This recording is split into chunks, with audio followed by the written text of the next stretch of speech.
தமிழ் ஜனம் big news பகுதிக்கு உங்களை வரவேற்கிறேன். இன்றைக்கு நாம் பார்க்க இருப்பது தமிழ்நாட்டில் ஜனநாயகத்திற்கான குரல் மறுக்கப்படுகிறதா, எதிர்ப்பு குரல் நசுக்கப்படுகிறதா என்றுதான் இன்றைக்கு நாம் பேச இருக்கிறோம். தொடர்ச்சியாக பல்வேறு போராட்டங்களுக்கு அனுமதி மறுப்பு, முன்கூட்டியே கைது என்றெல்லாம் கடந்த சில நாட்களாக பார்த்து கொண்டிருக்கிறோம். எதிர்க்கட்சிகள் குற்றச்சாட்டுகளை முன்வைத்திருக்கிறார்கள். ஜனநாயகம் இல்லை, ஜனநாயகத்துக்கு விரோதமாக ஒரு ஆட்சி நடப்பது என்றெல்லாம் எதிர்க்கட்சிகளுடைய குற்றச்சாட்டாக இருக்கு. இன்றைக்கு நடந்த 2 முக்கிய நிகழ்வுகளை முன்வைத்து இன்ற சிறப்பு நேரலையை தொடர்கிறோம். ஒன்று, சட்டப்பேரவையிலே தமிழ்நாடு சட்டப்பேரவையுடைய எதிர்க்கட்சி தலைவர் எடப்பாடி பழனிசாமி இன்றைக்கு சட்டப்பேரவையிலிருந்து வெளிநடப்பு செய்து செய்தியாளர்களை சந்தித்தார். அப்பொழுது எதிர்க்கட்சிகளுடைய குரல் இங்கு அனுமதிக்கப்படவில்லை, மக்கள் பிரச்சனைகளை எடுத்து சொல்வதற்கு வாய்ப்பு கேட்கின்ற பொழுது அனுமதிக்கப்படவில்லை. குறிப்பாக டாஸ்மாக் மதுபான கொள்முதல் மற்றும் விற்பனை முறைகேடுகள் குறித்த புகார், மின்வெட்டு, குடிநீர் தட்டுப்பாடு உள்ளிட்ட மக்கள் பிரச்சனைகளை பேசுவதற்கு எதிர்க்கட்சிகளுக்கு அனுமதி அளிக்கப்படுவதில்லை என்று ஒரு குற்றச்சாட்டை சொல்லி வெளிநடப்பு செய்திருந்தார். அதேபோல் இன்றைய தினம் தமிழ்நாடு முழுக்க இருந்து மாற்றுத்திறனாளிகள் தங்களுடைய உதவித்தொகையை அதிகரித்து வழங்க வேண்டும், 100 நாள் வேலை திட்டத்திலே வேலை பணி வாய்ப்பு உள்ளிட்ட கோரிக்கைகளை வலியுறுத்தி இன்றைய தினம் கோட்டை முற்றுகை போராட்டம் என்று அறிவித்திருந்தார்கள். அவர்களை நேற்று இரவே அந்தந்த மாவட்டங்களில் தடுத்து வீட்டுக்காவலில் வைக்கப்பட்டார்கள். அதையும் மீறி சென்னைக்கு வந்தவர்கள் கிளாம்பாக்கம் பேருந்து நிலையம், கோயம்பேடு பேருந்து நிலையம் உள்ளிட்ட பல்வேறு இடங்களிலே தடுக்கப்பட்டு முன்னெச்சரிக்கையாகவே கைது செய்யப்பட்டார்கள். பல இடங்களிலே குண்டு கட்டாக அவர்களை தூக்கி வேனில் ஏற்றியதை பார்க்க முடிகிறது.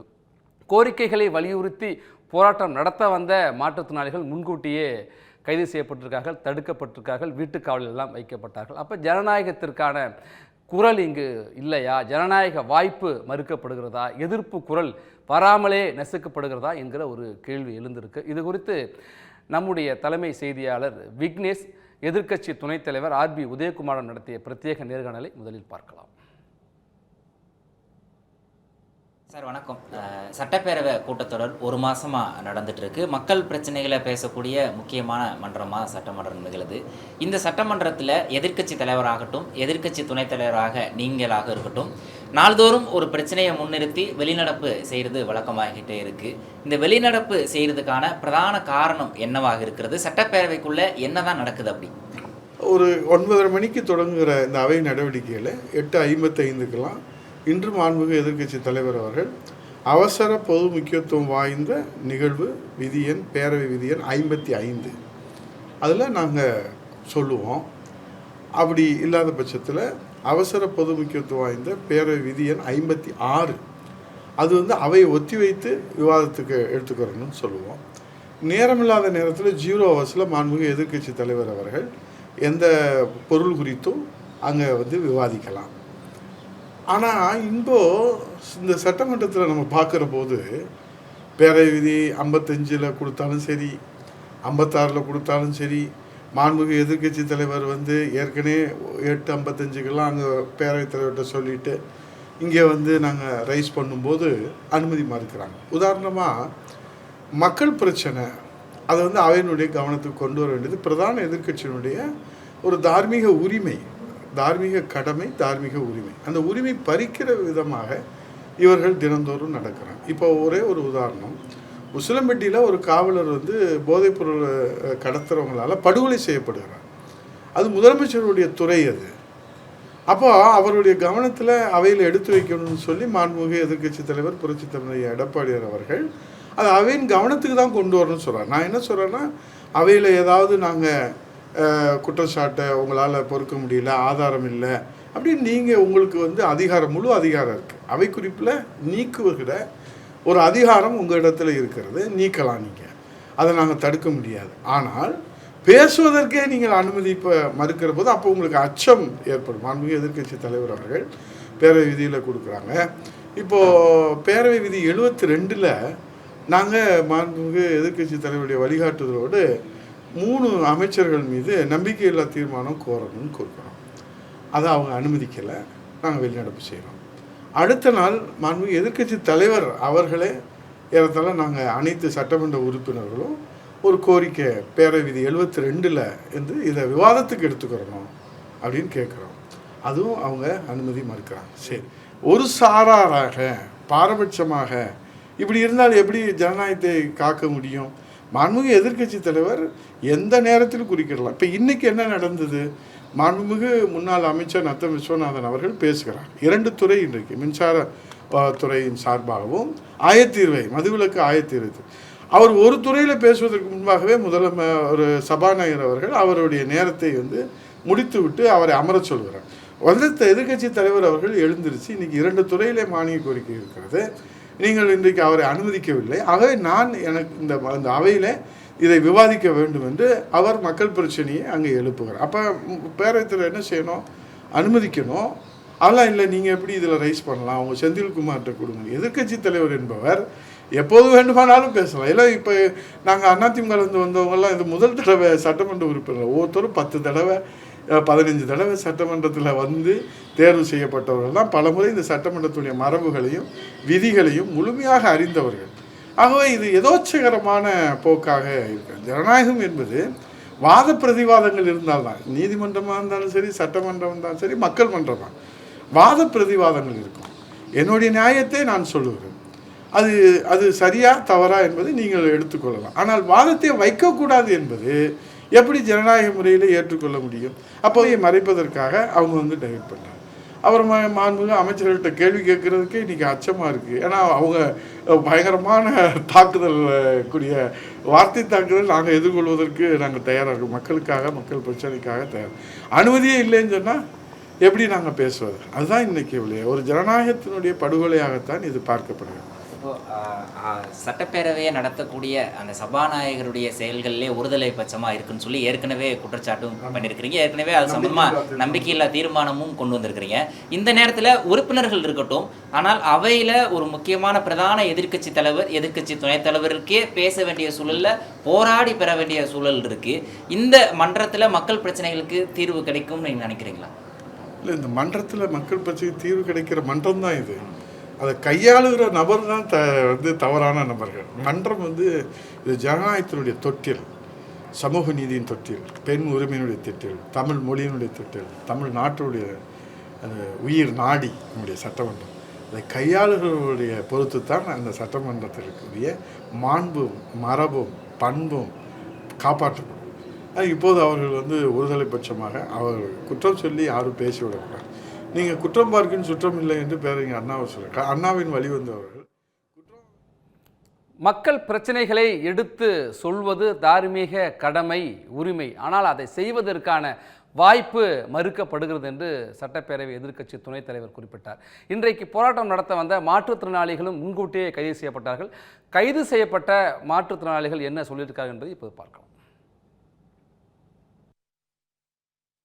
எங்களுடைய மாற்றுத்திறனாளிகளுடைய கோரிக்கை என்னன்னா 2 அம்ச கோரிக்கையாக தான் வைத்து இன்று இந்த போராட்டத்துக்கு வந்திருக்கோம். எங்களுக்கு முதல் கோரிக்கை அண்டை மாநிலங்களில் அதிகமான மாற்றுத்திறனாளிகளுக்கு பார்த்தீங்கன்னா 15,000 கடுமை, அதையோட இருக்கிறவங்களுக்கு 10,000, 6,000 என 3 கேட்டகரியில் கொடுக்குறாங்க. ஆனால் எங்கள் தமிழ்நாட்டில் பார்த்தீங்கன்னா 2 வகையான கேட்டகரியில் தான் உதவித்தொகையை கொடுக்குறாங்க. அது எதுன்னா கடுமையான மாற்றுத்திறனாளிக்கு 2,000 ரூபாயும், அதே பாதிக்கப்பட்டவங்களுக்கு 1,500 ரூபாயும் கொடுக்குறாங்க. இதெல்லாம் மாற்றுத்திறனாளிகளுக்கு இன்று இருக்கக்கூடிய சூழ்நிலையில் போதாது என்பது தான். மற்ற மாநிலங்களில் கொடுக்குறதே நாங்கள் பல கட்ட போராட்டம் நடத்தி அரசுக்கும் மற்ற தெரிவித்திருக்கிறோம். ஆனால் இது வரைக்கும் எங்களுக்கு எந்த ஒரு செவி சாய்க்காதனால தான் இந்த போராட்டத்துக்கு நாங்கள் தள்ளப்பட்டிருக்கோம். மாற்றுத்திறனாளிகளுக்கு உதவித்தொகை தான் கொடுக்கலன்னா, அதாவது ஏதாவது வாழ்வாதாரத்தை அவங்க பெருக்கணுன்னா ஒரு 100 நாள் வேலை திட்டத்திலேயாவது ஒரு வேலை வாய்ப்பு கொடுக்கணும். அதே மாதிரி 4% வேலை வாய்ப்புன்னு கொடுத்தாங்க. அப்போ சட்டசபையில் பேசுகிறாங்க 4% வேலையில் 499 தான் 4 வருஷத்தில் நாங்கள் வேலை கொடுத்துருக்கோம் மாற்றுத்திறனாளிகள் ஒரு கருத்து சொல்கிறாங்க. ஆனால் இது வரைக்கும் மாற்றுத்திறனாளிகளுக்கு எந்த ஒரு வேலை வாய்ப்பும் கொடுக்கல. அதனால தான் மாற்றுத்திறனாளிகளுக்கு அந்த 100 நாள் வேலையாவது கொடுத்தா அவங்க வாழ்வாதாரத்தை பெருக்குதுன்றதுக்காக தான் அது 100 நாள் வேலையை கட்டுப்படுத்துகிறாங்க. எங்களுக்கு 1,500 ரூபாய் 60% இருக்கிறவங்களுக்கும் 1,500 ரூபாய் கொடுக்குறீங்க. அதை 6,000 கொடுங்க அப்படின்னு கேட்குறோம். 1. 2வது 75% மேலே இருக்கிறவங்களுக்கு 2,000 கொடுக்குறீங்க. 2,000 எங்களுக்கு 10,000 கொடுங்க அப்படின்னு கேட்குறோங்க. 75க்கு மேலே இருக்கிறவங்களுக்கு கடும் ஊனப்பட்டவங்களுக்கு 15,000 கொடுங்கன்னு கேட்குறோம். விலைவாசி உயர்ந்து கொண்டே இருக்கிறது. நாங்கள் இந்த பணத்தை வச்சுட்டு என்ன பண்ணிக்கிறது? கொடுக்குற பணம் பற்றாக்குறையாக இருக்குது, விலைவாசி மட்டும் உயர்ந்து கொண்டே இருக்குது. 1. மகாத்மா தேசிய ஊரக வேலை வாய்ப்பில் எங்களுடைய பணம் ஊதியம் 6 மாதமாக நிறுத்தி வைத்திருக்கிறாங்க. அந்த 6 மாசத்தை ஊதியத்தை மாற்றுத்திறனாளிகளுக்கு நீங்க நிறுத்தி வச்சிருக்கிறீங்களே, நீங்க அதிகாரிங்க சொல்லி கேட்டு அனுப்பி விடுக்கலாம் இல்ல அப்படின்னு கேட்குறோங்க. மகாத்மா தேசிய ஊரை வாய்ப்பு வந்து அவங்களுக்கும் அந்த வேலை வாய்ப்பை கொடுங்க அப்படின்னு தான் நாங்கள் கேட்குறோம். கடிம மாற்றுத்திறனாளிகளுக்கு 6000 முதல் 10,000 15,000 ரூபாய் ஓய்வூதியம் வழங்கிட்டு வராங்க மாற்றுத்திறனாளிகள் பராமரிப்பு தொகை. இந்த தமிழ்நாட்டில் வந்து ஏராளமான ஒரு 4 வருஷ காரணமாகவும் எதுவுமே ஏற்றவில்லை. எங்களுக்கு எதுவுமே ஒரு பராமரிப்பு தொகையும் கொடுக்கல, நிலுவையான பணமும் கொடுக்கவில்லை. மாற்றுத்திறனாளிகளுக்கான உதவித்தொகை மற்ற மாநிலங்களோடு ஒப்பிட்டு பார்க்கின்ற பொழுது மிக மிக சொற்பமாக தமிழ்நாட்டில் இருக்கிறது. இதை அதிகப்படுத்த வேண்டும் என்றும் சொல்லித்தான் நாங்கள் போராட்டம் நடத்த வந்தோம். வந்த இடத்திலேயே போராட்டம் நடத்துவதற்கு நாங்கள் புறப்படுவதற்கு முன்பாக வீட்டிலேயே கைது செய்யப்பட்டோம்.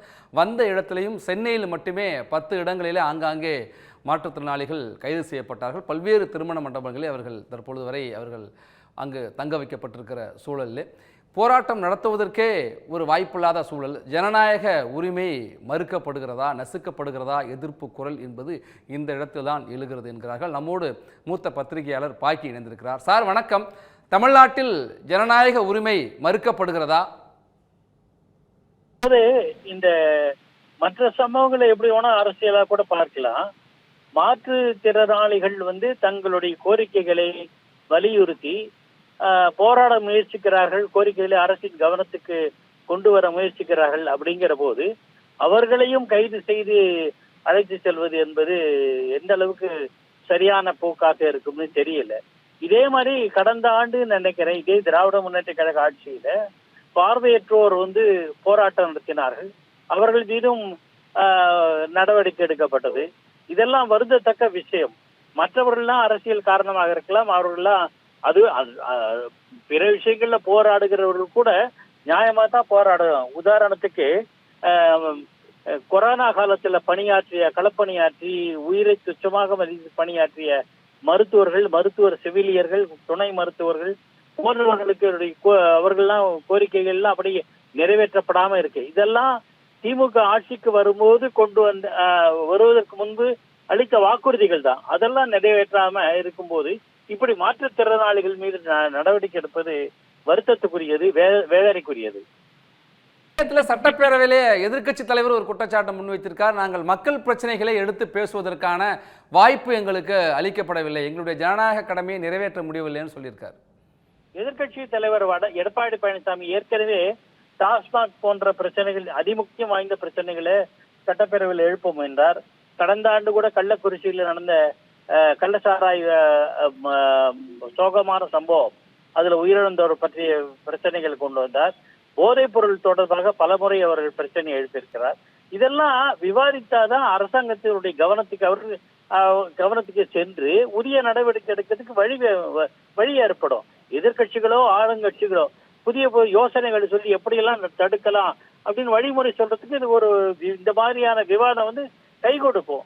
அது ஏன் அனுமதிக்காம இருக்காங்க? இதெல்லாம் வருத்தத்துக்குரிய அரசியல் விஷயங்கள்ல எப்படி வேணா இருக்கலாம். இதெல்லாம் பொதுமக்கள் பிரச்சனை, மக்களை பாதிக்கக்கூடிய பிரச்சனை. நாளுக்கெல்லாம் சட்டம் ஒழுங்கு சீர்கிட்டு வருகிறது, போதைப் பொருள் அதிகரிப்பதாக தினம் ஒரு குறைந்தபட்சம் 4-5 செய்திகள் வருகின்றன. இதெல்லாம் வருத்தத்துக்குரிய. இதெல்லாம் பிரச்சனைகள்லாம் எழுப்பி சட்டப்பேரவையில விவாதித்து ஒரு முற்றுப்புள்ளி வைப்பதற்கு அரசாங்கம் நடவடிக்கை எடுக்க வேண்டும். அதற்கு தேவையான யோசனைகளை எதிர்கட்சிகள் தர வேண்டும் என்று கூட எழுப்பலாம். பிரச்சனை எழுப்புறது நல்லதுதான். இது மாதிரி விஷயங்கள்ல அக்கறை செலுத்தணும், அது மிக நல்லது. செலுத்தாமல் இருப்பது வருத்தத்துக்குரியது. நன்றி சார், உங்களுடைய கருத்துக்களை பகிர்ந்து கொண்டமைக்கு. நம்மோடு மூத்த பத்திரிகையாளர் விஸ்வா இணைந்திருக்கிறார். சார் வணக்கம். தமிழ்நாடு அரசு அல்லது முதலமைச்சரை பொறுத்த வரைக்கும் என்ன சொல்கிறாங்கன்னா, ஒரு முன்மாதிரி ஆட்சியை நடத்திக்கிட்டு இருக்கோம் அப்படின்னு சொல்கிறாங்க. ஆனால் எதிர்க்கட்சிகள் பொறுத்த வரைக்கும் ஜனநாயக உரிமை மறுக்கப்படுகிறது, எதிர்ப்பு குரல் நசுக்கப்படுதுன்னு சொல்கிறாங்க. ரெண்டில் எது சரி? உங்கள் பார்வை என்ன? சில நிகழ்வுகளை நம்ம திரும்பி பார்த்தாலே இது ஜனநாயக ஆட்சியா அல்லது ஜனநாயக விரோத செயல்பாடுகளா அப்படின்னு தெரியும். நீங்க பாத்தீங்கன்னா மாற்றுத்திறனாளிகள் என்பவர்கள் இங்கே நம்ம சமூகத்தில் சம அளவிற்கு நாம் அவர்களுக்கு ஒத்துழைப்பும் அன்பும் செலுத்த வேண்டிய ஒருவர்கள். அவர்களை நடத்துகிற விதமும், அதே போல நீங்க பாத்தீங்கன்னா பெண்கள் போராடும் போது அவர்களை நடத்துகிற விதமும் எல்லாவற்றையும் விட ஒண்ணும் இல்லை. ஒரு கோவில்ல தமிழில் வழிபாடு செய்யணும், குடமுழுக்கு செய்யணும்னு மருதமலையில் கேட்கிறாங்க. அவர்களை வந்து தரதரன்னு அடித்து இழுத்துட்டு போய் காற்று புக முடியாத அளவுக்கு அடைத்து வைக்கிறார்கள் காவல்துறையினர். வடலூர்ல வள்ளலார் இடத்துல நீங்க வந்து உள்ள பெருவெளிக்குள்ள நீங்க கட்ட வேண்டாம், வெளியே எங்காவது கட்டிக்கங்க என்ற ஒரு நியாயமான கோரிக்கை வைக்கக்கூடியவர்கள் கிட்டத்தட்ட 180 பேர்ல அதுல பெண்கள் உட்பட பிணையில் வெளிவர முடியாத வழக்குகள் போடப்படுது. ஆக பெண்கள், குழந்தைகள், முதியவர்கள், மாற்றுத்திறனாளிகள் என்று எந்த ஒரு வேறுபாடும் பார்க்காமல் அனைவரையும் இந்த அடக்குமுறை கொண்டு அடக்குவது அப்படிங்கிறது வந்து பாத்தீங்கன்னா இது எப்படி ஜனநாயக ஆதரவான செயல்பாடுகளை இருக்க முடியும்? இதுவரையிலும் இது வந்து இது போன்ற நிகழ்வுகள் வந்து அவ்வப்பொழுது நடக்கும் போதெல்லாம் உலகளவில் நடக்கும் போதெல்லாம் அப்புறம் அரசாங்கங்கள் விழித்துக் கொள்ளும். அவர்கள் அதுக்கு தவறை மீண்டும் செய்யாம முயற்சி பண்ணுவாங்க. ஆனா அதற்கான எந்த அறிகுறியுமே இங்க இல்லைங்கிறத நம்ம பார்க்கிறோம். நம்ம ஒரு விமர்சன கருத்துக்களை வைத்து விட முடியாது, இல்ல போராட்டம் நடத்த முடியாது. நான் என்ன கேட்கிறேன்னா, நீங்க போராட்டம் நடத்தாத அளவுக்கு நீங்க ஆட்சியை அமைச்சிருந்தா பரவாயில்லையே. எதுக்கு மக்கள் போராடுறான், எதுக்கு சாலைக்கு வர்றான்? மனு கொடுக்குறான், கோரிக்கை வந்து கேட்கறது இல்ல, செவிசாய்க்கிறது இல்லைனால சாலைக்கு வந்து போராட வேண்டியதா இருக்கு. அப்ப அந்த அளவுக்கு அவர்களை வைத்திருப்பது யார்? அரசாங்கங்கள் தானே, அரசு தானே குறிப்பா. ஆக இதற்கெல்லாம் பொறுப்பேற்க வேண்டியது வந்து பாத்தீங்கன்னா அரசுதான். ஆனால் இதெல்லாம் வந்து முதலமைச்சரின் பார்வைக்கு போகுதானே தெரியல. ஏன்னா செய்திகள்ல வரக்கூடியது எத்தனை போகுதுன்னு நமக்கு தெரியாதா இருக்கு அப்படிங்கிறதா கவலைக்குரிய ஒன்றை நம்ம பார்க்கிறோம். நம்ம விஸ்வா இன்னொரு விஷயம் சொல்றாங்க, போராட்டங்களுக்கு அனுமதி கொடுக்குறோம், கோரிக்கைகளை குறித்து பேச்சுவார்த்தை நாங்கள் நடத்துகிறோம் தொழிற்சங்கங்களோடு இல்லை அமைப்புகளோடு. ஆனால் நிறைவேற்ற முடியாத சில கோரிக்கைகளை முன்வைக்கிறாங்க, நிதி நெருக்கடியெல்லாம் காரணமாக இருக்கிறத புரிஞ்சிக்காமல் சொல்கிறாங்க. ஆனால் போராட்டங்களை நாங்கள் நசுக்குவதாக மிகைப்படுத்துகிறாங்க எதிர்கட்சிகள் அப்படின்னு சொல்கிறாங்க. நீங்க போராட்டத்தை அடக்குவதாக மிகைப்படுத்த இன்னும் கூட சொல்றாங்க. பல இடங்கள்ல நீங்க வந்து எந்த ஒரு போராட்டத்துக்கும் ஆர்ப்பாட்டத்துக்கும் அனுமதி கொடுப்பது கிடையாது. இவர்கள் வெளியில சொல்றது ஒன்று, நடைமுறையில் இருக்கக்கூடிய ஒன்று. நீங்கள் இது இன்னும் சொல்றேன், ஏன் இந்த வடலூர் இதை சொல்றேன்னா, ஆன்மீகம் தொடர்பானவற்றுக்கு இவங்க வந்து அனுமதி கொடுக்கறது கிடையாது. இன்னைக்கு வந்து நீங்க ஒரு ஒரு கோவில் தொடர்பான வந்து ஆன்மீகம் தொடர்பானது இது வந்து உலகத்திலேயே ஒரு மென்மையான ஒன்று. இதற்கே அவர்கள் வந்து அனுமதி கொடுக்கறது இல்லை. இந்த இடங்கள்ல எந்த ஒரு கோரிக்கை வலியுறுத்தி நீங்க ஆர்ப்பாட்டம் பண்ணக்கூடாதுன்றாங்க. இதெல்லாம் ஒரு கண்துடைப்பா தான் நம்ம பார்க்க வேண்டியதா இருக்கு. நீங்க நிறைவேற்ற முடியாதவற்றை யாருமே கேட்க மாட்டாங்க. அந்த அளவுக்கு வந்து புரிந்து கொள்ள முடியாத மக்கள் தமிழ்நாட்டு மக்கள் கிடையாது. நம்ம கேட்கிறோம் நிறைவேற்ற முடியாதுன்னா இப்ப எப்படி 10 லட்சம் கோடி கடனாச்சு? எங்கள் ஒரு புறம் வந்து பாத்தீங்கன்னா ஆயிரக்கணக்கான கோடி ரூபாய் முறைகேடுன்றாங்க டாஸ்மாக் உள்ளிட்ட நிறுவனங்கள்ல. இந்த பக்கம் வந்து கூடுதலாக 4 லட்சம் கோடி 10 லட்சம் கோடிக்கு இப்ப கடனாளி ஆக்கப்பட்டிருக்கிறது தமிழ்நாடு அரசு. அப்புறம் நிறைவேற்ற முடியாததுன்னா என்ன பிரச்சனை? நீங்க இந்த பொருளாதார வல்லுநர்கள் சொல்றது என்னன்னா, கிட்டத்தட்ட 55 விழுக்காடு வந்து நமக்கு வந்து ஊதியமாகவும் ஓய்வூதியமா தான் போகுது. அப்ப அது இயற்கை, போய்தான் ஆகணும். நீங்க அரசு எந்திரத்தை, அரசு பணியாளர்கள் இல்லாம நம்ம எப்படி ஒரு நாட்டை நடத்த முடியும்? ஆக அவர்களுக்கான அந்த ஊதியம் என்பது நம்ம கொடுத்துதான் ஆகணும். இன்னும் வருங்காலத்தில் அது அதிகமாகும் போது இன்னும் கூடுதலா நிதி கொடுக்க வேண்டியது இருக்கும். மாறாக இவர்கள் வந்து இந்த 1000 ரூபாய் பணத்திட்டங்கள், இலவச திட்டங்கள் போன்ற பல விரயமான செலவுகளை பண்ணிட்டு இருக்காங்க. அது வந்து குறிப்பாக வேண்டப்பட்டவர்களுக்கு போய் அந்த பணம் சேராம ஏற்கனவே வசதியோடு இருக்கிறவங்களுக்குலாம் போய் சேருது. இது கிட்டத்தட்ட நீங்க என்ன சொன்னா 12 விழுக்காடு மட்டும்தான் முதலீட்டுக்கான பணமாக தமிழ்நாடு அரசிடம் மிஞ்சுகிறது. ஒரு 100 ரூபாயில 12 ரூபாய் தான் மிஞ்சுகிறது, மீதி எல்லாமே செலவா தான் போயிட்டு இருக்குன்றாங்க. அப்படி அந்த பொருளாதாரம் வல்லுநர்கள் சொல்வதை கேட்டு அதை வந்து சரிப்படுத்தினா நீங்க வந்து நிதி ஆதாரத்தை பெருக்க முடியும். வருவாய்க்கு என்ன வழி? தமிழ்நாடு அரசிடம் வருவாய்க்கு என்ன வழி இருக்கிறது? ஆனால் செலவு மட்டும் பண்ணிட்டு இருக்காங்க, கடனை வாங்கி பண்ணிட்டு இருக்காங்கிறத இப்ப நடைமுறையா இருக்கு. எனவே அவர்கள் சொல்லக்கூடிய நிறைவேற்ற முடியாத திட்டங்கள் அப்படின்னு இவங்க சொல்றது, நிதி நெருக்கடி சொல்றதா, நிதி நெருக்கடி ஏற்படுத்தினது யாரு? அரசு தானே. நீங்க இதை வந்து ஒழுங்குபடுத்தணும். எவ்வளவு வருவாய் வருது, எவ்வளவு செலவு செய்யறோம், எதற்காக நீங்கள் இலவசமாக கவர்ச்சிகரமான திட்டங்கள் எல்லாம் செயல்படுத்தணும்? உங்ககிட்ட நிதி இல்லைல்ல. உழைத்து வந்து அதற்காக ஊதியமும் உழைத்தவர்கள் ஓய்வூதியம் கேட்கிறாங்க, அதுக்கு வந்து கொடுக்கறதுக்கு பணம் இல்லை. ஆனால் நாங்க வந்து வாக்குகளை வாங்குவதற்காக இலவசமாக பணமும் உதவித்தொகைகளும் கொடுக்குறோம் அப்படின்னா அப்புறம் எதுல இருந்து கொடுக்க முடியும்? வருமானத்தை தானே கொடுக்க முடியும். வருமானமே இல்லாத போது கடன் வாங்கி கொடுக்குறாங்க. இது நிதி நெருக்கடின்னு சொல்ல முடியாது. இது தவறான நிதி மேலாண்மை அப்படின்னு தான் பொருளாதார வல்லுநர்கள் சொல்றாங்க. நன்றி சார், உங்களுடைய கருத்துக்களை பகிர்ந்து கொண்டமைக்கு. நம்மோடு தமிழ்நாடு மாற்றுத்திறனாளிகள் சங்கங்களுடைய கூட்டமைப்பினுடைய தலைவர் சிம்மச்சந்திரன் இணைந்திருக்கிறார். சார் வணக்கம். போராட்டத்துக்கு வருவதற்கு முன்பாகவே வீட்டு காவலில் பலர் வைக்கப்பட்டாங்க, வருவதற்கு முன்பாக பேருந்து நிலையங்களிலே கைது செய்யப்பட்டிருக்காங்க. போராட்டம் நடத்துவதற்கு வாய்ப்பு மறுக்கப்பட்டு ஜனநாயக உரிமை மறுக்கப்படுகிறதா, எதிர்ப்பு குரல் நசுக்கப்படுகிறதா என்கிற ஒரு கேள்வி எழுந்திருக்கிறது. உங்கள் பார்வை? கண்டிப்பாக சார், எங்களுடைய இது வந்து ஜனநாயகம் வந்து மிகவும் படுகொலை செய்யப்பட்டிருக்கிறது என்பது தான் என்னுடைய கருத்து. அதுவும் வந்து இந்த தமிழ்நாட்டுடைய பெருமையாற்றக்கூடிய மாற்றுத்திறனாளிகளுடைய துறை வந்து முதலமைச்சர் குழு கையிலே வைத்து கொண்டு இப்படி தமிழ்நாடு முழுவதும் எல்லா பஸ் நிலையத்திலும் எல்லா இடத்திலையும் எங்களுடைய உரிமை மறுக்கப்பட்டு எங்களை நொறுக்கப்பட்டு எங்களுக்கு இன்னைக்கு அனைவருமே வந்து ஆபத்தான ஒரு நிலையில் இருக்கக்கூடிய ஒரு நிலையை இந்த அரசு உருவாக்கிறது என்று சொன்னால் தைரியம் இருக்கிறது. மாற்றுத்திறனாளிகளுக்கு அனைத்தும் நாங்கள் செய்து கொண்டிருக்கிறோம், நாங்கள் தான் எல்லாம் அவங்களை வாழ வைக்கிறோம், கடை கோடி மாற்றுத்திறனாளி கூட பாதிக்க கூடாது என்று முதல்வர் சொல்கிறாரே. இன்னைக்கு தமிழகம் முழுவதும் பலாயிரக்கணக்கான ஒரு மாற்றுத்திறனாளி பலாயிரக்கணக்கான ஒடுக்கப்பட்டு கொண்டிருக்கிறார்கள், அடிக்கப்பட்டு கொண்டிருக்கிறார்கள், அவங்களுடைய வாழ்வாதாரம் மறுக்கப்பட்டு கொண்டிருக்கிறது என்று சொன்னால் இது முதல்வர் சொல்வதெல்லாம் வேலை கூத்தாக இருக்கிறது என்பதுதான் என்னுடைய கருத்து. அவங்க வந்து நியாயமான கோரிக்கையை வைக்கிறார்கள். ஒரு ஜனநாயகத்தில் போராடக்கூடிய உரிமை இருக்கிறது. இன்னைக்கு உச்ச நீதிமன்றத்துடைய இதெல்லாம் நீதி கிடைத்து விட்டது என்றெல்லாம் சொல்லக்கூடியவர்கள் ஒரு ஒடுக்கப்பட்ட மாற்றுத்திறனாளுடைய உரிமையை பறிக்கக்கூடிய ஒரு நிலை. உங்களுக்கு என்ன பயம்? ஏன் பயம்? நாங்க என்ன கேட்கறாங்க? வந்து போராடுறாங்க, கோரிக்கை வச்சு போராடுறாங்க. இதை வந்து நேருக்கு நேர் சந்திக்க வேண்டியது தானே.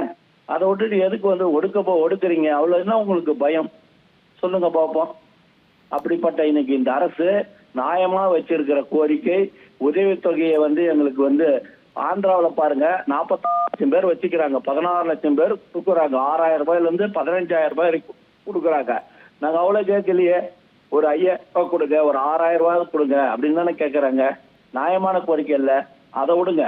2வது கோரிக்கை பாருங்க, 100 நாள் வேலை திட்டத்துல இதே அவங்க அப்பா கலைஞர் அவர்கள் 4 மணி நேரம் வேலை செய்தா போதும், இவங்களுக்கு முழு சம்பளம் கொடுக்க சொல்லி 2008 போட்ட ஜியோவை இவங்க 2022 அந்த ஜியோவை மாற்றி இல்ல மத்தவங்கள மாதிரி 8 மணி நேரம் வேலை செய்யணும்னு சொல்லி போடுறது எவ்வளவு கொடுமையான வேலை.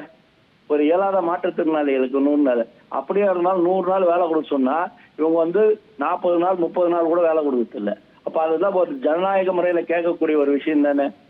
3வது விஷயம், 2026 மாற்றுத்திறனாளி உரிமை சட்டத்துல நார்மலா இருக்கக்கூடியவர்களுக்கு கொடுக்கக்கூடிய அரசு சலுகையில மாற்றுத்திறனாளிக்கு கூடுதலா 25% கொடுக்கணும்னு சொல்றாங்க. அந்த 25% இன்னைக்கு 9 வருஷமா கொடுக்காத இருக்கிறீங்க. எந்த விதத்துல நியாயம் அது? மற்றவங்களுக்கு ஒரு இன்னைக்கு மகளிருக்கு ஒரு 1000 ரூபாய் கொடுக்குறீங்கன்னா 25% சேர்த்து 1225 தான் மாற்றுத்திறனாளிக்கு கொடுக்கணும். ஆனா நீங்க அதை கொடுக்க மாட்டீங்களே, மாற்றுத்திறனாளி பெண் மகளிர் உரிமை தொகையை கூட. அப்ப நாங்க எல்லாம் கொடுக்குறோம்னு சொல்றது. அப்ப நீங்க வந்து செய்யக்கூடிய அனைத்து தட்டி கேட்கறான்னு சொன்னா அவங்கள குரல் வலையை வந்து ஒடுக்கப்படுவீங்களா? உங்களை பத்தி புகழ்பாட்டு பாடினே இருக்கிறவனுக்கு தான் மாற்றுத்திறனாளிகளை பத்தி நீங்க இது பண்ணுவீங்களா? இது என்ன அரசு? இது எப்படிப்பட்ட ஒரு அரசியல்? இந்தியா முழுவதும் போற்றப்படக்கூடிய முதல்வர்னு சொல்றீங்க, உங்களுடைய கவனத்துக்கு தெரியாதா? நீங்க ஒரு எதிர்கட்சி தலைவர் பேசுறதுக்கு கூட நீங்க வாய்ப்பு தர மாட்டீங்க. அப்ப யாரதான் இதை பத்தி குரல் கொடுப்பாங்க? மாற்றுத்திறனாளுடைய குரல் வந்து இன்னைக்கு பஞ்சாயத்துங்களை ஒழிக்குன்னு சொல்றீங்க. அப்படி ஒழிக்க போனா அப்ப மாற்றுத்திறனாளுக்கு அங்க ஒழிக்க போனோம்னா அவனுடைய குரல் வலையை நீங்க ஒழிப்பீங்களா, ஒடுக்குவீங்களா? அப்ப எங்களுடைய குறைகளை கேட்பதற்காக அந்த துறை அமைச்சர் முதலமைச்சருக்கு தள்ளுவீங்க. எங்க துறை அமைச்சர் அதுக்கு தானே இருக்கிறீங்க. அதையும் கேட்கலன்னா அப்புறம் என்ன நியாயம்? இன்னைக்கு கண்ணீர் வருகிறதுங்க எல்லா டிவிலையும் பார்க்கின்ற போது. மாற்றுத்திறனாளியுடைய அலறல் சத்தம் கேட்கின்ற போது அவ்வளவு கொடுமையாக இருக்கிறது. நன்றி சார், உங்களுடைய கருத்துக்களை பகிர்ந்து கொண்டமைக்கு. நம்மோட பாஜகவுடைய மாநில துணைத் தலைவர் நாராயணன் திருப்பதி இணைந்திருக்கிறார். சார் வணக்கம். மாற்றுத்திறனாளியுடைய கருத்துக்களையும் நீங்கள் கேட்டிருப்பீங்க. தமிழ்நாட்டில் இன்றைக்கு ஜனநாயக உரிமை வழங்கப்படுகிறதா மறுக்கப்படுகிறதா உங்கள் பார்வை? தமிழகத்தில் நடைபெற்று கொண்டிருப்பது ஒரு அடக்குமுறை ஆட்சி, சர்வாதிகார ஆட்சி, கொடுங்கோல் ஆட்சி, பாசிச ஆட்சி. தொடர்ந்து எதிர்கட்சிகளுடைய சமூக ஆர்வலர்களுடைய இந்த சமுதாயத்திற்காக பணியாற்றக்கூடிய குரல் வலை நெருக்கப்படுகிறது, நசுக்கப்படுகிறது என்பதை நாம் தொடர்ந்து சொல்லி வருகிறோம். இதுல மிக முக்கியமாக இதனால் வரை போராட்டத்தை அனுமதிப்பார்கள். ஒரு மணி நேரம் 2 மணி நேரம் பேசுவார்கள், அவர்களுடைய பிரச்சனைகளை சொல்வார்கள். அதை அரசு செவி சாய்த்து கேட்க வேண்டிய கடமை இருக்கிறது. ஆனால் இப்போதெல்லாம் போராடுவதற்கு முன்பாகவே வேறு எந்த ஊரிலே இருந்தாலும் கூட அவர்களுடைய பகுதிகளே சென்று அங்கேயே வீட்டுக்காவலில் வைப்பது போன்ற மிகப்பெரிய கொடுமையான ஒரு கொடூரமான அநியாயங்கள், அராஜகங்கள் நடைபெறுவது இந்த ஆட்சியில தான். இது உண்மையிலேயே அந்த ரஷ்யாவினுடைய ஸ்டாலின் ஆட்சி தமிழகத்தில் நடைபெறுகிறதா என்று எண்ண தோன்றுகிறது. பெயருக்கு ஏற்றாற் போல திரு ஸ்டாலின் அவர்கள் ஒரு கொடுங்கோல் ஆட்சியை வழங்கி கொண்டிருப்பது என்பது உண்மையிலேயே மன்னிக்க முடியாதது, மறக்க முடியாதது, இதை மறைக்கவும் முடியாது. இந்த ஆட்சி விரைவில் வெளியேற வேண்டிய ஒரு ஆட்சி. குறிப்பாக மாற்றுத்திறனாளிகள் மீது இந்த மாதிரியான ஒரு அடக்குமுறையை ஏவி விடுவது என்பது உண்மையிலேயே வருந்தத்தக்கது, கண்டிக்கத்தக்கது. இதை பாரதிய ஜனதா கட்சி வன்மையாக கண்டிக்கிறது. அதே போல அரசு ஊழியர்கள், ஆசிரியர்கள், கௌரவ உரிமையாளர்கள் என்று வரிசையாக போராட்டங்களை முன்னெடுத்துக்கிட்டு இருக்காங்க. நியாய விலைக்கடையினுடைய ஊழியர்கள், பணியாளர்கள் இன்று முதல் ஒரு 3 நாள் விடுப்பு எடுத்து வேலைநிறுத்த போராட்டத்தை நடத்திக்கிட்டு இருக்காங்க. ஆனால் அந்த வேலைநிறுத்த போராட்டத்தில் ஈடுபட்டவங்களுக்கு நோ ஒர்க் நோ பே அப்படிங்கிற அடிப்படையில் வேலைக்கு வரலன்னா உங்களுக்கு சம்பளம் கிடையாது அப்படின்னு சொல்லி கூட்டுறவுத்துறை பதிவாளர் எல்லோருக்கும் ஒரு சுற்றறிக்கையை அனுப்பிச்சிருக்காங்க. கடந்த பிப்ரவரி மாதம் அரசு ஊழியர்கள், ஆசிரியர்கள் தற்செயல் விடுப்பு எடுத்து ஒரு போராட்டம் நடத்தினப்பையும் வேலைக்கு வரலன்னா அவங்களுக்கு சம்பளம் கிடைக்காது அப்படின்னு சொல்லி தலைமைச் செயலாளர் ஒரு சுற்றறிக்கை அனுப்பியிருந்தார். இப்போ அரசுடைய இந்த நடவடிக்கையை நீங்கள் எப்படி பார்க்குறீங்க? சீனாவிலே நடைபெறுகிற கம்யூனிஸ்ட கொடுங்கோல் ஆட்சி, அடக்குமுறை ஆட்சி தான் தமிழகத்திலும் நடைபெற்றுக் கொண்டிருக்கிறது என்று தொடர்ந்து நாம் சொல்லி வருகிறோம். ரஷ்யாவில் நடைபெற்ற ஸ்டாலினுடைய ஆட்சி போலத்தான் தமிழகத்தினுடைய ஸ்டாலினுடைய ஆட்சியும் நடைபெற்று வருகிறது. ரஷ்யாவினுடைய ஹிட்லருடைய ஆட்சி தான் இங்கே நடைபெற்றுக் கொண்டு வருகிறது. திராவிட முன்னேற்ற கழகம் யாராக இருந்தாலும் ஒரு அமைச்சரே, சட்டசபையில ஒரு அமைச்சரே திறன் மிக்கவர்கள், அதிகாரம் மிக்கவர்கள், துறை உள்ளவர்கள் மட்டும்தான் இதை கொடுக்க முடியும் என்று சொல்கிற அளவுக்கு சொந்த அமைச்சரவையில சட்டசபையே அந்த அமைச்சர் பேசுகிற அளவிற்கு இந்த அரசாங்கம் மிக மிக மோசமான வகையில் நடந்து கொண்டிருக்கிறது என்பதை நாம் பார்த்தோம். இது தொடர்ந்து நடைபெற்று வருவது என்பது தமிழகத்திற்கே ஒரு மிகப்பெரிய சாபக்கேடாக, பின்னடைவாக இருக்கிறது. உண்மையிலேயே இந்த அரசு உடனடியாக போக வேண்டிய அரசு என்பதில் மாற்று கருத்தே கிடையாது. அவருடைய முதல்வருடைய தந்தை எழுதிய வசனம் தான் நினைவுக்கு வருகிறது. இம்மென்றால் சிறைவாசம், ஏனென்றால் வனவாசம் என்கிற அந்த வரிகள் இப்பொழுது இந்த அரசுக்குத்தான் பொருந்தும் என்று மிக தெளிவாக நான் சொல்கிறேன். நன்றி சார், உங்களுடைய கருத்துக்களை பகிர்ந்து கொண்டமைக்கு. நம்மோடு அரசு ஊழியர்கள், ஆசிரியர்கள் சங்கங்களுடைய கூட்டமைப்பான ஜாக்டோ ஜியோனுடைய ஒருங்கிணைப்பாளர் வெங்கடேசன் எழுந்திருக்கிறார். சார் வணக்கம். ரேஷன் ஊழியர்கள் போராட்டம் நடத்துகிறாங்க, அவங்களுக்கு வேலைக்கு வரலான்னா சம்பள பிடித்தம் செய்யப்படும் என்று கூட்டுறவுத்துறை பதிவாளர் அறிவித்திருக்கார். கடந்த பிப்ரவரி மாதமும் அரசு ஊழியர்கள் நீங்கள் போராட்டம் நடத்தின போது இதே போல் அறிவித்தாங்க. மாற்றுத்திறனாளிகள் முன்கூட்டியே கைது செய்யப்பட்டிருக்காங்க. எப்படி பார்க்குறீங்க? போராட்டம் நடத்துவதற்கான வாய்ப்பு இருக்கா? ஜனநாயக உரிமை மறுக்கப்படுகிறது என்று ஒரு கேள்வி எழுந்திருக்கிறது, உங்கள் பார்வை.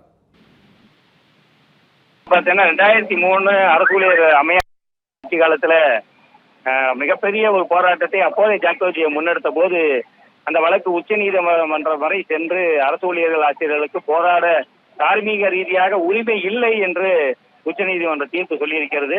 அது நடத்தை விதிமுறைகள் 1974 இருந்து தான் இருக்கு. அதெல்லாம் இருக்கு. அந்த நடத்தை விதிமுறைகளுக்கு முரண்பட்டு எங்களுடைய ஊதியத்தை இழந்து எங்களுடைய உரிமைகளுக்காக ஜனநாயகம் அளித்த, அரசியலமைப்பு அளித்த அந்த உரிமைகள் அடிப்படையில் தான் அங்கே போராடுறோம். இது எப்போதும் நடக்கூடாது. இவர்களுக்கு ஒன்று இல்லை. யார் போராடினாலும், எந்த ஆட்சியாளர்கள் ஆட்சி கட்டிலில் இருந்தாலும் இந்த போராட்டம் நடத்தினால், பணிக்கு வராமல் இருந்தால் ஊதிய பிடித்தம் என்பது நடைமுறை தான். இது ரேஷன் கடை ஊழியர்களுக்கோ, டாஸ்மாக் ஊழியர்களுக்கோ, அரசு ஊழியர்களுக்கோ அந்த தனிப்பட்டது கிடையாது. இருந்தாலும் அவர்கள் இந்த நிலைக்கு செல்லாமல் அரசு அழைத்து பேசி கோரிக்கைகளை நிறைவேற்றுவதற்கான ஒரு நடவடிக்கைக்கு, ஆரோக்கியமான நடவடிக்கை வர வேண்டும். 4 ஆண்டுகள் ஆகிவிட்டது. தேர்தல் வாக்குறுதிகளை நிறைவேற்ற வேண்டும். மாற்றுத்திறனாளிகளை அழைத்து பேச வேண்டும். அவர்களை கைது செய்திருப்பது என்பது உள்ளபடியே மிகவும் கண்டிக்கத்தக்கது. பேச்சுவார்த்தைலாம் நடத்திட்டு இருக்கோம், கோரிக்கைகள்லாம் படிப்படியாக நாங்கள் நிறைவேற்றிட்டு இருக்கோம். நிதி நெருக்கடி ஒரு பக்கம் இருக்கு, அதனால தாமதமாவது, கோரிக்கைகள் நிறைவேற்றுவோம் அப்படின்னு அரசு ஒரு பார்வையை சொல்லுது. இல்லை 2021 தேர்தல் காலத்தில் திமுக சொன்ன வாக்குறுதிகளை தான் இப்போ நாங்கள் நிறைவேற்ற கேட்குறோம் அப்படின்னு உங்கள் தரப்பு சொல்றீங்க. எது சார் நடைமுறையில் என்ன சார் பிரச்சனை? இது எல்லாமே நீங்க திமுக அரசு முதல் ஆண்டிலோ, 2வது ஆண்டிலோ, 3வது ஆண்டிலோ சொன்னால் பரவாயில்லை, இடைக்காலத்தில் சொன்னா பரவாயில்லை. 4 ஆண்டுகள் ஆன பிறகும் இதே பல்லவியை பாடிக்கொண்டிருந்தால் நாங்க யார் தான் நம்புவாங்க? ஆனால் நிதி நிலைமை என்பது சரியாகிவிட்டது. மத்திய அரசோட, ஒன்றிய அரசோட அறிக்கையை கூட சொல்லுது, பொருளாதாரத்துல தமிழ்நாடு உச்ச நிலைக்கு போயிருக்கின்றது. இவர்கள் கோரிக்கைகளை நிறைவேற்ற மனமில்லை. இவர்கள் அரசியல் ரீதியான அமைச்சர்களை கூட்டி அமைச்சர்கள் மட்டத்தில் முடிவெடுக்க வேண்டும். அதிகாரிகள்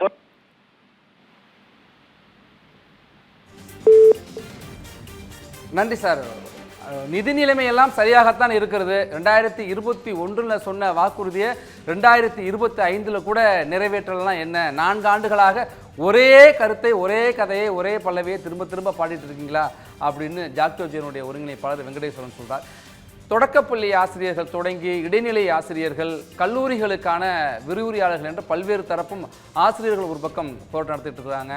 டாஸ்மாக் மதுபான கடையினுடைய ஊழியர்களாக இருக்கட்டும், மின்வாரிய ஊழியர்களாக இருக்கட்டும், நியாய விலக்கடை ஊழியர்களாக இருக்கட்டும், இப்படி பல்வேறு தரப்பு அரசு ஊழியர்களும் ஒரு பக்கம் தங்களுடைய கோரிக்கைகளை முன்வைத்து பழைய ஓய்வூதிய திட்டம், காலி பணியிடங்களை நிரப்ப வேண்டும், சம வேலைக்கு சம ஊதியம் உள்ளிட்ட பல்வேறு கோரிக்கைகளை வலியுறுத்தி தொடர்ச்சியாக போராட்டங்களை அவர்கள் ஒரு பக்கம் முன்னெடுத்து கொண்டே இருக்கிறார்கள். எங்கள் புதிதாக எந்த வாக்குறுதியும் நாங்கள் கேட்கவில்லை. நேற்றைய தினம் கூட மாநில கல்லூரி வளாகத்திலே போராட்டம் நடத்தியதாக கௌரவ விரிவுரையாளர்கள் மீது வழக்கு பதிவு செய்யப்பட்டிருக்கு. சற்றேறக்குரிய 182 கௌரவ விரிவுரையாளர் பேராசிரியர்கள், 72 பேராசிரியர்கள் உட்பட 254 பேர் மீது வழக்கு பதிவு செய்யப்பட்டிருக்கு. கிட்டத்தட்ட ஒரு 7000க்கும் மேற்பட்டவர்கள் தமிழ்நாடு முழுக்க பணி நிரந்தரம் இல்லாமல் இருக்கிறார்கள். அவர்கள் பணி நிரந்தரம் செய்யப்படுவார்கள் என்று 2021 திமுக தேர்தல் வாக்குறுதியாக கொடுத்தது. அந்த வாக்குறுதி, திமுக கொடுத்த தேர்தல் வாக்குறுதியை தான் நிறைவேற்ற வேண்டும் என்று கேட்கிறோம். புதிதாக கோரிக்கையை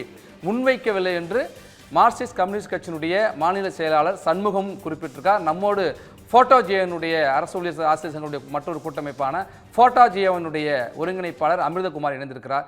சார் வணக்கம். இன்றைக்கு ரேஷன் கடை ஊழியர்களுக்கு வேலைக்கு வந்தால் தான் ஊதியம் என்று ஒரு சுற்றறிக்கை உத்தரவை கொடுத்துருக்காங்க. கடந்த பிப்ரவரியில் இதே போல் அரசு ஊழியர்களுக்கு ஒரு உத்தரவு வந்துச்சு. அரசு ஊழியர்கள் தங்களுடைய கோரிக்கைகளை முன்வைத்து போராட்டம் நடத்துவதற்கான வாய்ப்பு மறுக்கப்படுகிறதா, ஜனநாயக உரிமை கொடுக்கப்படாமல் தடுக்கப்படுகிறதா என்கிற கேள்வி எழுது. அரசு ஊழியர் சங்கத்தினுடைய பிரதிநிதியாக உங்கள் பார்வை என்ன சார்? சரிங்க சார், ஒன்றும் இல்லை. சார் வணக்கம். நான் தமிழ்நாடு அரசு ஒன்றியத்தினுடைய மாநில தலைவரும் கோட்டாஜி அமைப்புடைய மாநில தலைமை ஒருங்கிணைப்பாளர் அமிர்தகுமார். சார், நாங்கள் கடந்த வருஷம் 15/2/2024 ஒரு நாள் வேலை நிறுத்தம் பண்ணணும். அதேமாரி 3/3/2024 சென்னையில் ஒரு மாநில தழுவி உண்ணாவிரத போராட்டம் நடத்தணும். அதில் எங்களுக்கு எந்த இஷ்யூ இல்லை, அனுமதி கொடுத்துருந்தாங்க. கடந்த வாரம் கூட மாதம் 3/4/2025 தமிழ்நாடு முழுவதும் கவனஈர்ப்பு கோரிக்கை ஆர்ப்பாட்டம் நடத்தணும்.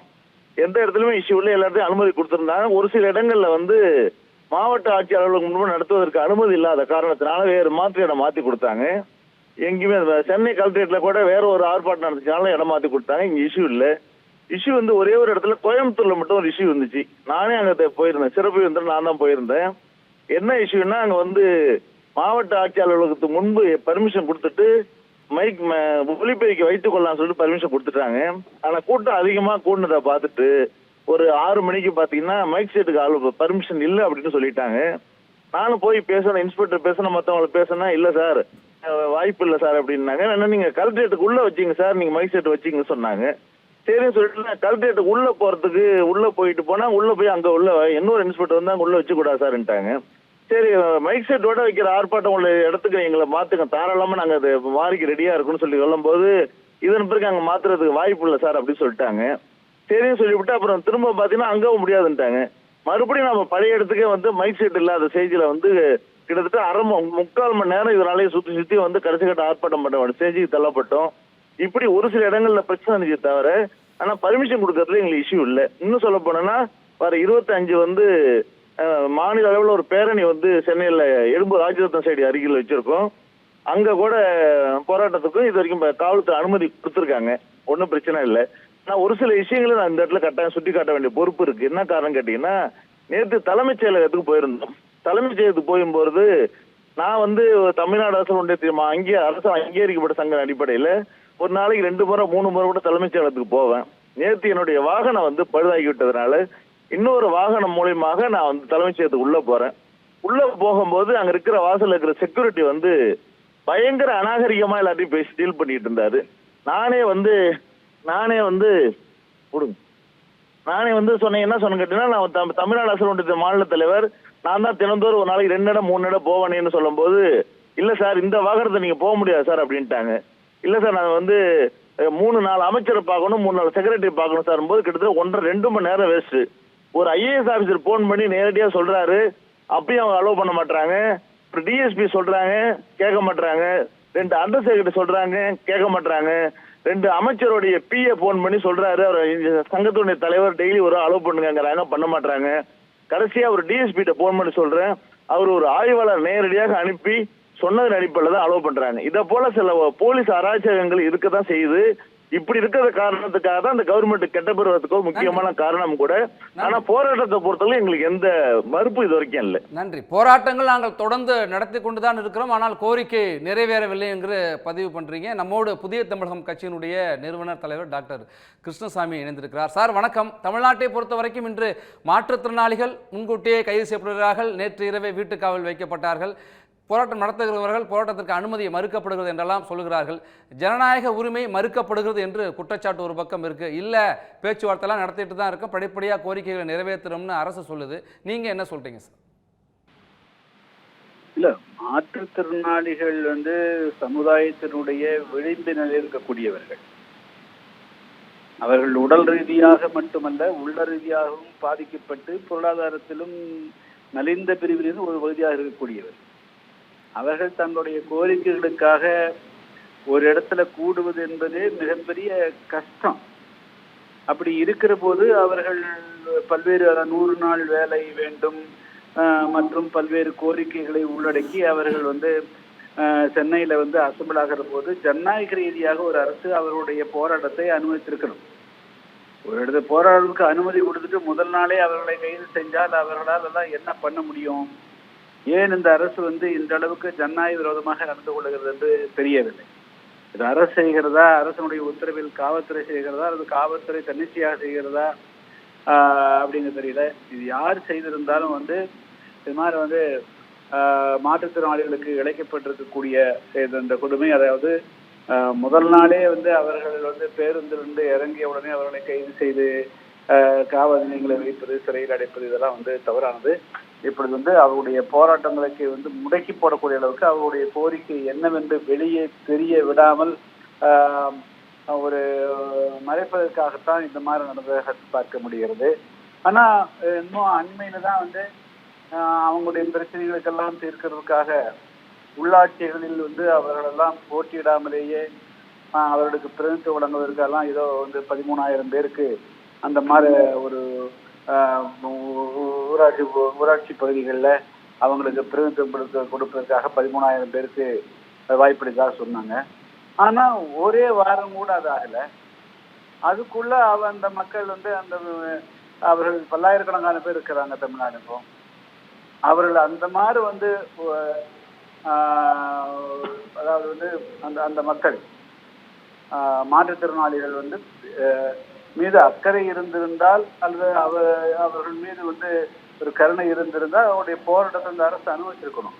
அது மாதிரி அவர்களை ஒடுக்குவது போன நடவடிக்கை எடுக்குது. அப்படின்னா 4 தினங்களுக்கு முன்பு அவர்களுக்கு உள்ளாட்சிகளை கொடுத்து பிரதிநிதித்துவம் கொடுத்ததெல்லாம் பொய்யா? அதெல்லாம் வெறும் கண் துடைப்பா? அப்படின்னு சொன்னால் இன்னைக்கு அவங்க போடுறத அனுமதிச்சு அவர் 4 பிரதிநிதிகளை முதலமைச்சர் சந்திச்சிருந்ததுன்னா அது நல்லா இருந்திருக்கும். அதை முதலமைச்சர் சந்திக்காதுன்னா அவருக்கு அடுத்த நிலையில் இருக்கக்கூடியவர்களையாவது சந்திப்பதற்கு ஏற்பாடு செஞ்சிருக்கணும். ஆனா எதுவுமே செய்யாம ஒட்டுமொத்தத்தில் அவருடைய போராட்டத்தை நசுக்க நினைப்பது ஏற்புடையது அல்லங்க. நன்றி சார், உங்களுடைய கருத்துக்களை பகிர்ந்து கொண்டமைக்கு. இடிப்பாறை இல்லாத ஏமரா மன்னன் கெடுப்பார் எனும் கெடும் என்கிறது திருக்குறள். ஒரு குறைகளை சுட்டி காட்டக்கூடிய வாய்ப்பு இல்லை என்றால் அந்த அரசு தானாகவே கெட்டுவிடும் என்பதுதான் இந்த குறளினுடைய நேரடியாக நாம் புரிந்து கொள்ளக்கூடிய ஒன்றாக இருக்கிறது. கோரிக்கைகளை வலியுறுத்தி ஏற்கனவே கொடுத்த வாக்குறுதிகளை நிறைவேற்ற வேண்டும் என்று போராட்டம் நடத்த வருவதற்கு வாய்ப்பு மறுக்கப்படுகிறது. ஊழல் முறைகேடு குற்றச்சாட்டுகளை சொல்லி அதை களைய வேண்டும் என்று போராட்டம் நடத்த சென்றால் போராட்டம் நடத்துவதற்கு அனுமதி மறுப்பு, போராட்டத்திற்கு முன்கூட்டியே தேதியை அறிவித்து சென்றால் வீட்டிலேயே சிறை வைப்பது உள்ளிட்ட நடவடிக்கைகள் எல்லாம் ஏற்புடையதாக அல்ல, ஜனநாயக உரிமையை மறுப்பதாக இருக்கிறது, எதிர்ப்பு குரலை நசுக்குவதாக இருக்கிறது என்று எதிர்க்கட்சிகள் சொல்கிறார்கள்.